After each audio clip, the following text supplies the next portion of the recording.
કરનારા કર્તવ્ય આપણે છેલ્લા 10 વર્ષથી આયોજન કરીએ છીએ અને રોજ બાળકોને અલગ અલગ રમત રમાડવાની અને પછી પાછળથી એને લાણી આપવાની, ગિફ્ટ આપવાની રોજે રોજ. અને આશરે 400 થી 500 બાળકો પર ડે રોજના થાય છે.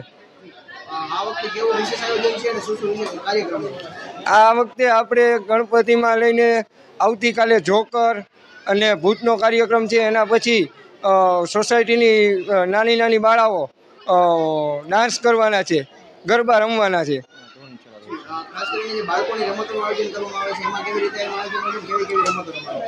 આપણે દરરોજ અલગ અલગ જાતની રમત રમાડવામાં. આજે તમે જેમ કે જોઈ કે આજે પાસિંગ બોલ છે, આવતીકાલે સંગીત ખુરશી હતી, એમ દરરોજ અલગ અલગ રીતના કાર્યક્રમથી રમત રમાડવામાં આવે છે બાળકોને.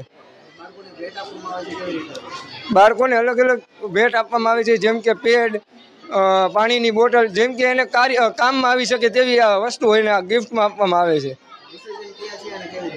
આપણું વિસર્જન 13 તારીખે શુક્રવારે છે અને તે સાંજે 7 કલાકે છે.